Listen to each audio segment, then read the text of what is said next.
What's going on, man? We back with another video, dog. Before we do us anything else, all praise to the Most High. Y'all up there now. I'm down here now. You like it, you don't like it. You want me to change it back? You want me to move it somewhere else? You want to be over there? Like, wait.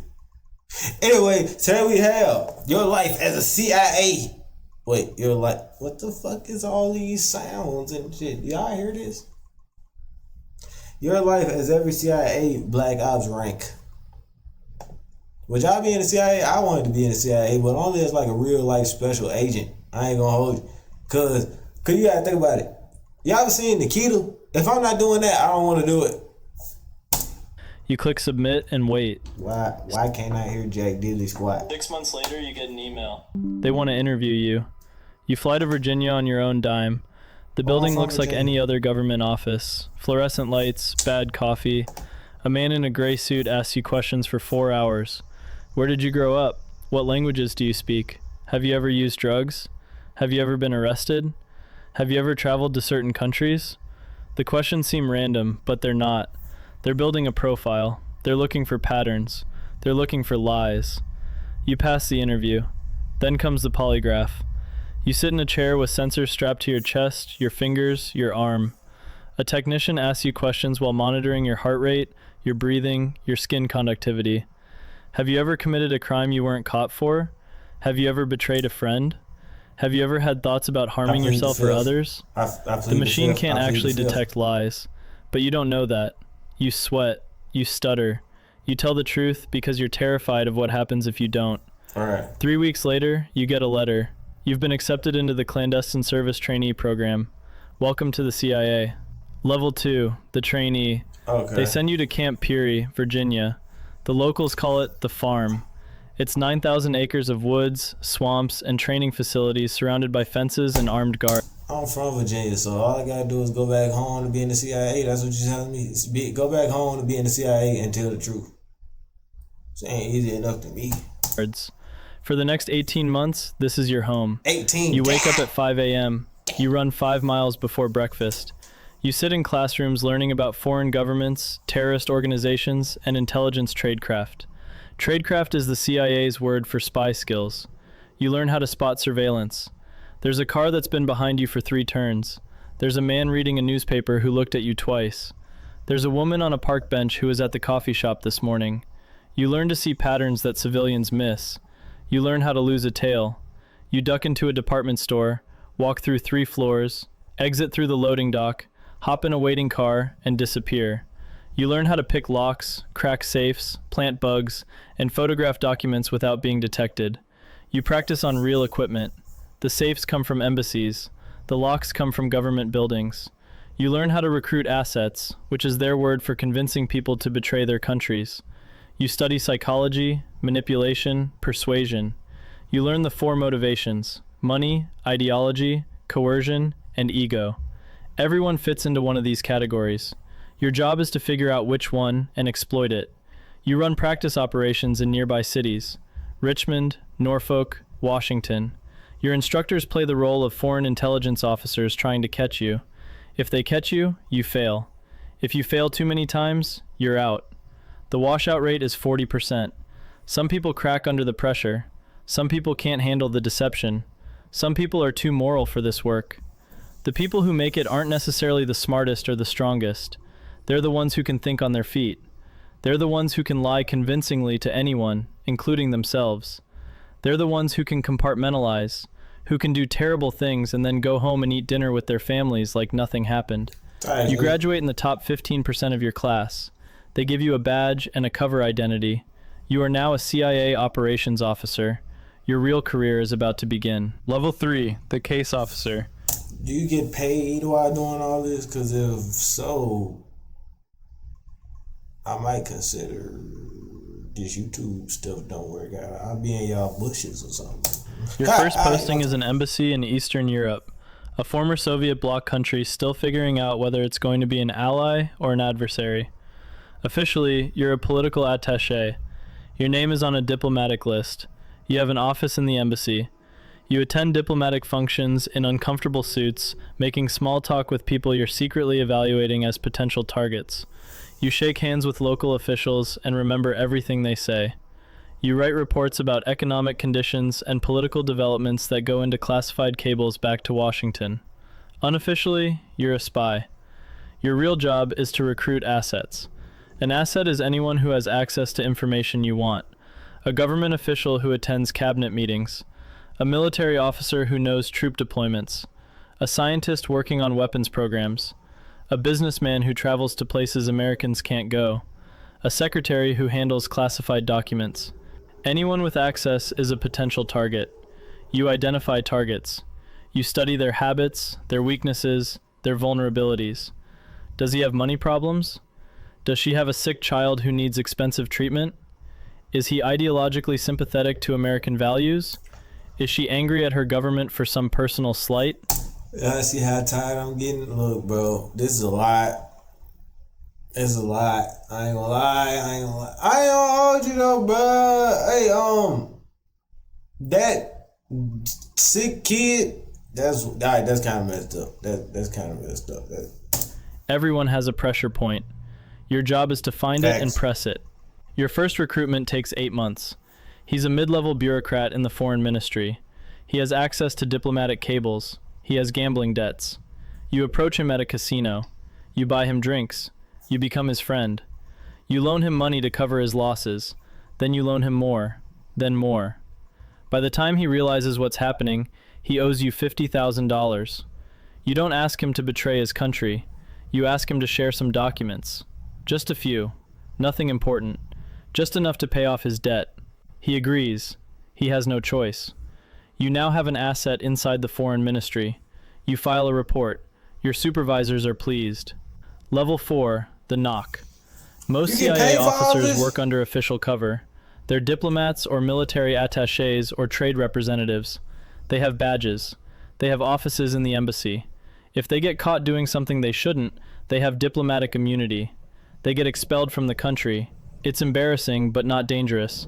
Their families are safe. Their careers continue. You're offered something different. Non-official cover. Knock. Pronounced knock. It's the most dangerous job in the intelligence community. You won't have diplomatic protection. You won't have an embassy to run to. You won't have a badge or a government ID or anything connecting you to the United States government. If you get caught, you're on your own. The CIA will deny you exist. The State Department will deny you exist. The President will deny you exist. You'll be prosecuted under local laws. In some countries, that means prison. In others, it means torture. In others, it means a bullet in the back of the head and an unmarked grave. The pay is better. The mission is more important. The risks are astronomical. The pay is better? Yes. How much better? They build you a legend. That's their word for a fake identity. You're now a businessman. You work for a consulting firm that doesn't actually do any consulting. It's a CIA front company with real offices, real employees, and real clients. None of them know who you really are. You travel to countries where America officially has no intelligence presence. You meet people the embassy can't meet. You recruit assets the diplomatic service could never approach. You live your cover 24 hours a day. Your neighbors think you're a management consultant. Your girlfriend thinks you travel for work. Your parents think you quit the government years ago. The only people who know the truth are your handlers back at Langley. You haven't seen them in person in 2 years. Is this real? Is this real? I'm getting kind of interested. I ain't gonna lie. Is this real? Hey, CIA, if you see this and this is real, call my phone. Years. All communication goes through dead drops and encrypted messages. You are completely alone. Level 5, the paramilitary officer. They pull you out of knock work after your cover is almost blown in Beirut. A local intelligence service got suspicious. They started following you. They photographed you meeting with an asset. You spotted the surveillance and aborted, but it was close. Too close. You're not burned, but you're compromised. You can never go back to that region. They offer you a new path, the Special Activities Division, SAD. This is the CIA's paramilitary arm. These aren't spies who occasionally carry guns. These are soldiers who occasionally gather intelligence. The most elite unit within SAD is the Special Operations Group, or SOG. These are the people who go where the military can't go. They do the jobs that are too sensitive, too deniable, too illegal for official armed forces. You go through another round of training. This time it's not lockpicking and surveillance detection. It's 6 months of the most intense military training on the planet. Small unit tactics, close quarters combat, explosives and demolitions, advanced weapons training with every firearm made in the last 50 years, high altitude parachute operations, combat diving, survival, evasion, resistance, and escape. Most of your instructors are former Delta Force or SEAL Team 6, the best of the best, now working for the agency. They don't care about your recruitment skills. They care about whether you can kick down a door and clear a room without getting your team killed. Your first mission is in Afghanistan. You're part of a team hunting high-value targets, Al-Qaeda leadership, Taliban commanders, bomb makers who have killed American soldiers. You spend 3 months living in a mud compound in the mountains, eating local food, growing a beard, wearing local clothes. You work with Afghan militia fighters who may or may not be trustworthy. Some of them fought with the Mujahideen against the Soviets. Is that where Nick Irvin said they be having that thing on Thursday? And is that in Afghanistan? Because if it is, I don't want to go. I ain't gonna hold you. Some of them fought with the Taliban before switching sides. Loyalties are fluid. Money talks. You never know who might betray you for a bigger payout from the other side. You call in drone strikes on compounds where terrorists are hiding. You watch through binoculars as Hellfire missiles turn buildings into craters. Sometimes the intelligence is good. The target is there. Bad people die. Sometimes the intelligence is wrong. The target isn't there. Other people die. Women, children, people who were just in the wrong place. You try not to think about the times it's not. You can't afford to. You have another mission tomorrow. You're awarded a medal that doesn't exist for a mission that never happened in a country where you were never officially present.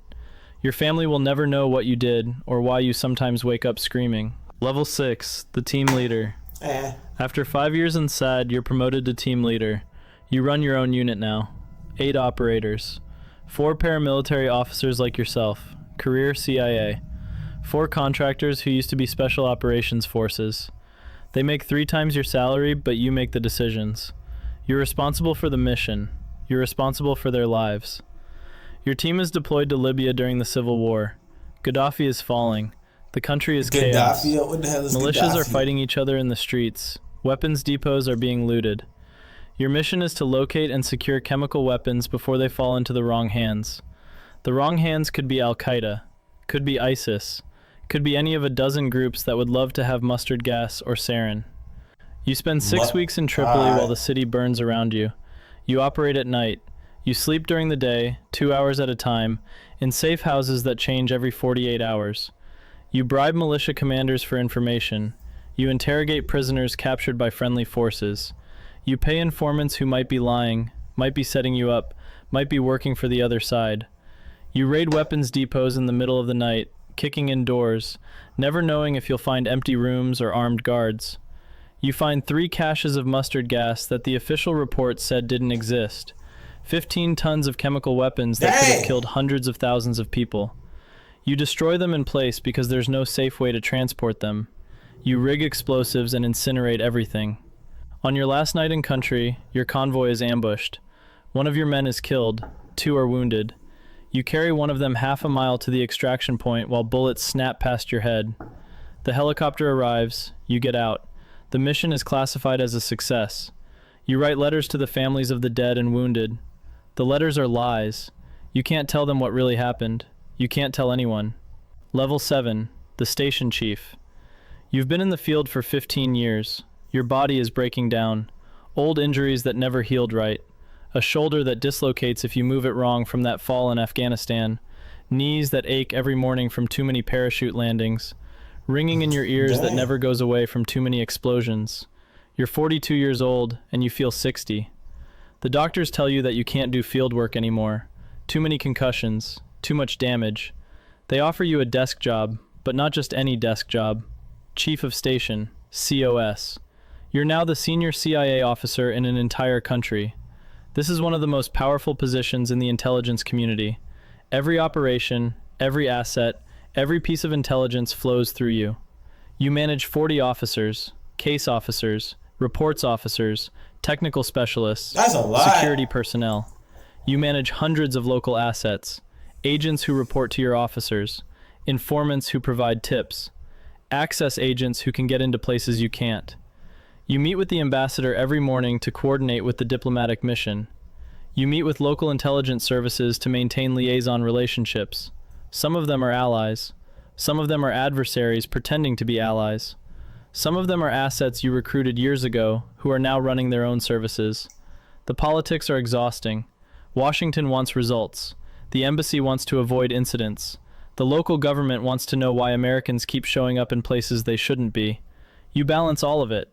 You approve operations that could start international incidents if they go wrong. You kill operations that could produce valuable intelligence but carry too much risk. Every decision is a gamble. Every success is classified. Every failure ends up on the front page of the New York Times. You sleep 4 hours a night. You haven't taken a vacation in 3 years. Your marriage ended during your second tour in the Middle East. Your kids are grown now. They don't really know you. They know the cover story. They know the person you pretend to be. It sound like me right about now. Life be hard, man. Level 8, the Black Site Commander. They need someone to run a facility that doesn't exist. A black site. It's in a country that will deny it's there. The host government has been paid off. The local security services provide perimeter protection and ask no questions. The facility itself is unremarkable. A warehouse, a former factory, an abandoned military base. Inside there are cells. There are interrogation rooms. There are medical facilities to keep the prisoners alive. The prisoners are... Hey, dude who narrating this, you reading this off a piece of paper? Did ChatGPT write this up for you? Cause damn, you ain't got no emotion, cuz. Hey, bro. You ain't got no emotion, like, at all, bro. It sound like Morgan Freeman had a bad day. And his voice just don't stop cracking. High-value detainees, terrorist leaders, bomb makers, financiers, couriers who know where the networks operate. They were captured in raids across a dozen countries. They were never formally arrested. They never appeared before a judge. They have no lawyers. They have no rights. They have no official existence. As far as the world knows, they vanished. Your job is to extract intelligence from them. The techniques you use are classified. Enhanced interrogation, that's the official term.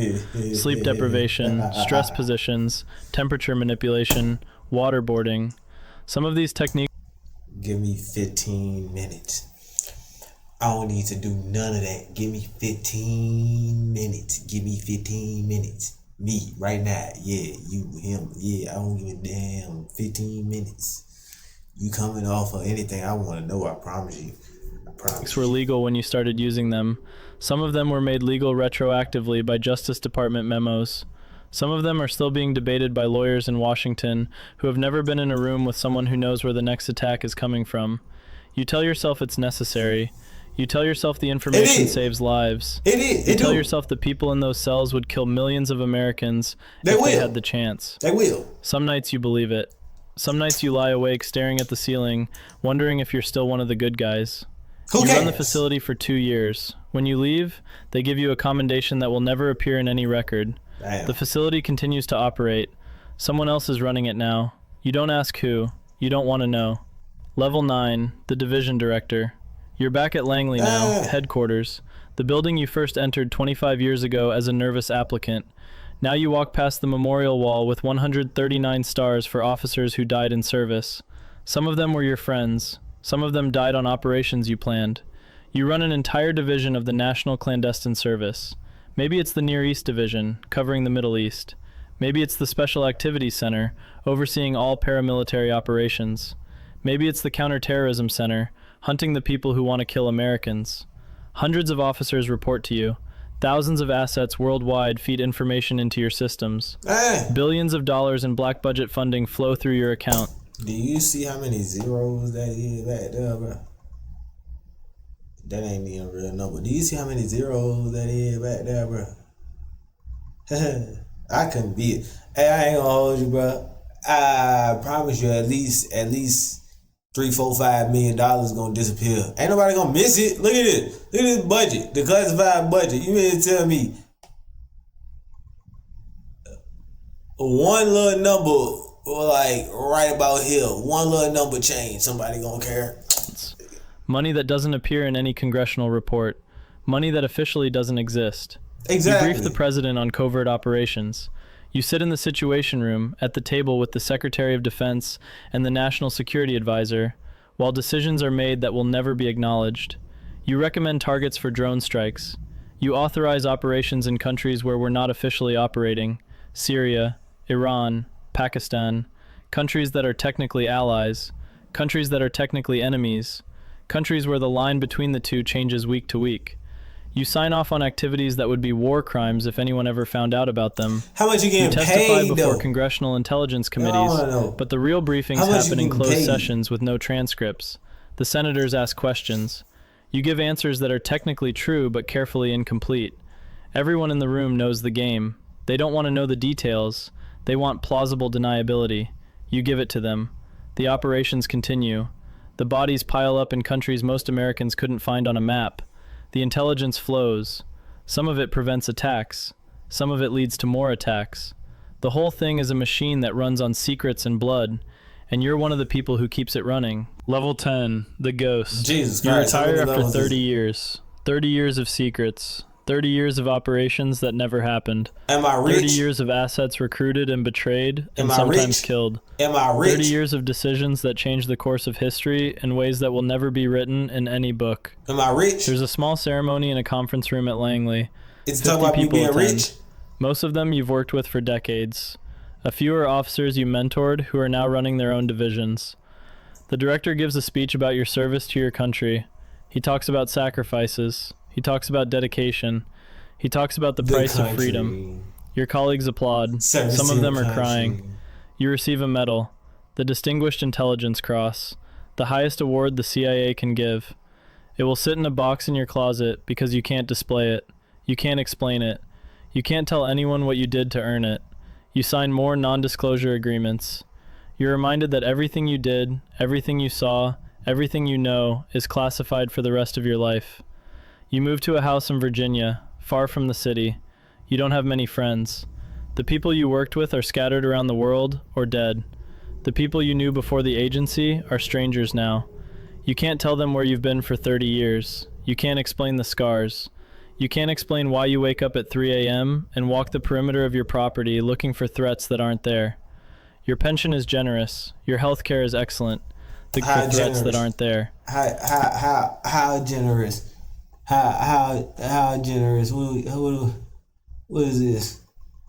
Comfortable financial support. Man, ain't damn comfortable, huh? It's 71.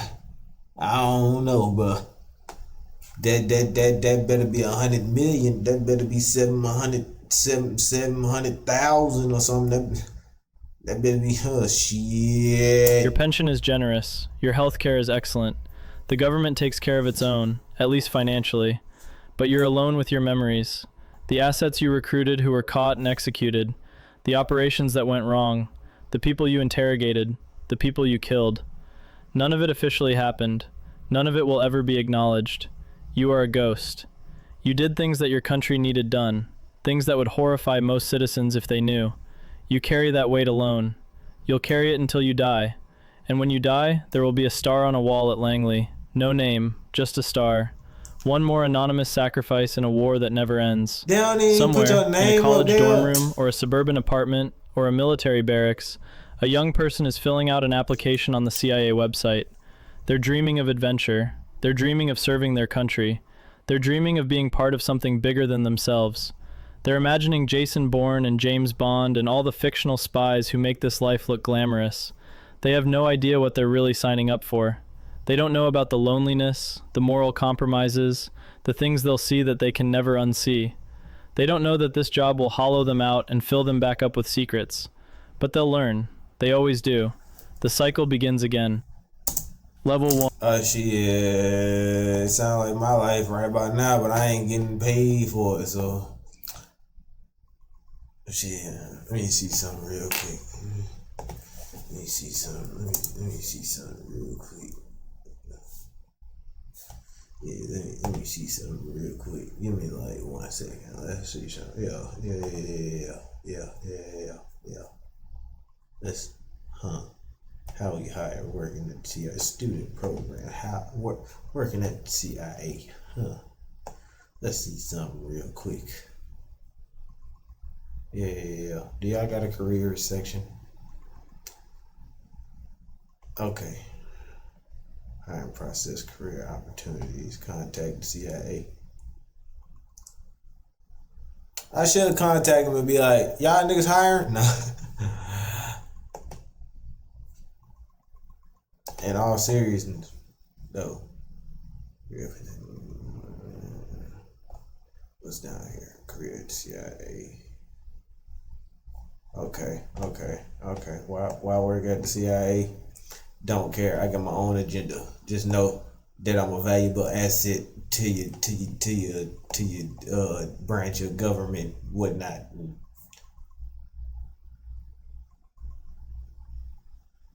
Yeah.